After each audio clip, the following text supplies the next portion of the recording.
I've heard you push back on the term abortion pill reversal. Why is that? So, no OB-GYN that is mainstream uses abortion pill reversal. They treat serial miscarriage or threatened miscarriage, regardless of the cause, with high dose progesterone. So, treating threatened miscarriage is what they're doing. The ICD-10 code is threatened miscarriage with the use of progesterone. What's ICD? So if you're billing insurance, you have to have a diagnosis code and a procedure code. So an ICD-10 code is a diagnosis code. And when you transmit a claim through CMS, the Centers for Medicare and Medicaid Services, to your insurance company, to Medicaid, to Medicare, and they pay on that claim, they have now legitimized that service as medically necessary. You have the proper documentation. It's a standard of care that is recognized. Even if it's off-label use of a medication, it's a standard of care that's recognized.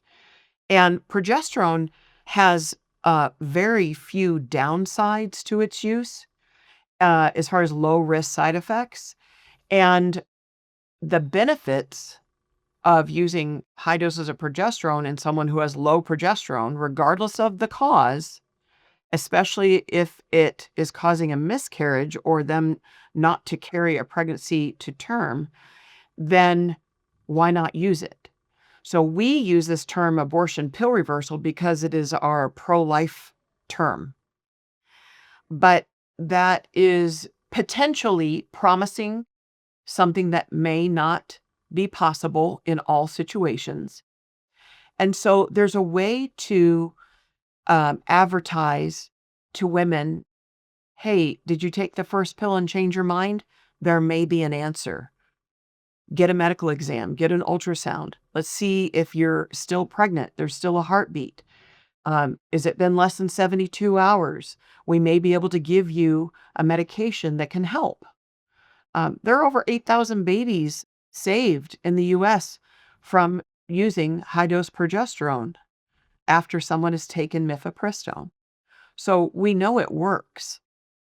But why feed into the attacks from the left when that's not what mainstream doctors are doing? Yeah, I mean, I guess my only pushback on that would be that the terminology, for me, what's going to be most important is really not for me. It's for the client. It's for the person who took the pill. We want the language to be as clear as possible so that they know what they're getting.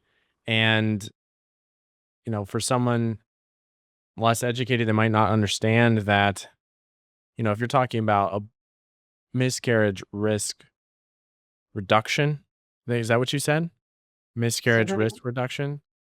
You're talking about, instead of describing it Treatment as a for treatment for threatened miscarriage. threat, yes, treatment for threatened miscarriage. So they might say, I'm not threatened by miscarriage. I'm threatened by abortion. I took the abortion pill. They might not understand the distinction. It's the same thing. It's causing miscarriage. We know that, but do they know that?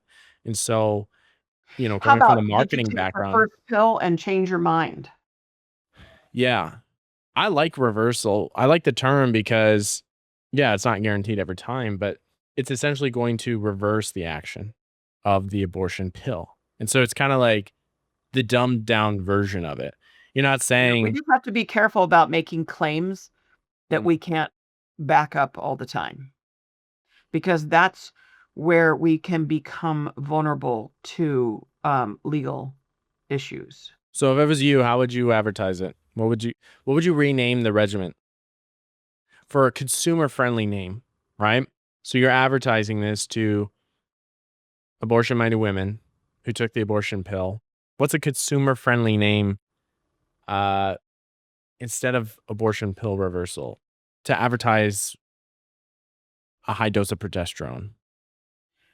So I think that the best way would just to use language like took the first abortion pill and changed your mind, you may still have options.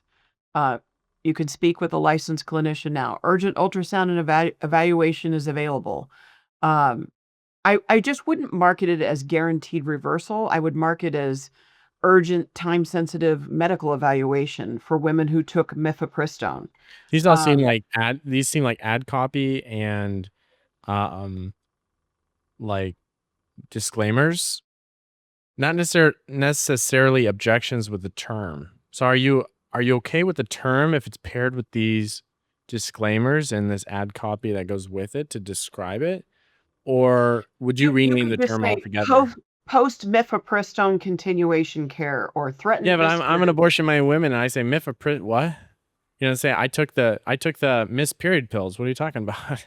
I took Plan C. I took the Take the abortion pill. first pill and change your mind? I mean, honestly, that's what I would say. Yeah. We'll have to we'll have to You wordsmith may that still have together. options. I mean, I love naming things. I just love the simplicity of the reversal. You know, I love the simplicity of the term. We'll have to dial that in because I hear the side that you're making. It's just you have to come up with a succinct term that's I still mean, gonna it's work from a miscarriage marketing standpoint. mitigation. Yeah. Um, it in mainstream medicine is recognized as obstetric care for threatened miscarriage. In mainstream medicine to a doctor, right? Or to someone with a medical background.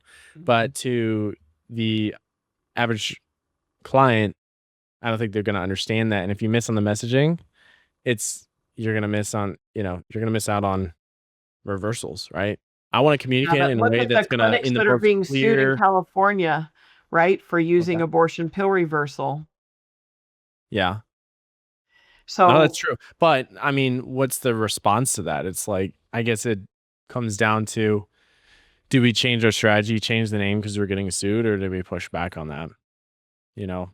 Um, at the end of the day, you're right. I mean, it's not an either that or the somebody with product some big itself is money. progesterone, Somebody and with big money needs to fund, a peer-reviewed NIH study on this with a large, um, N study group and, make it mainstream, make it standard of care with that term, abortion pill reversal.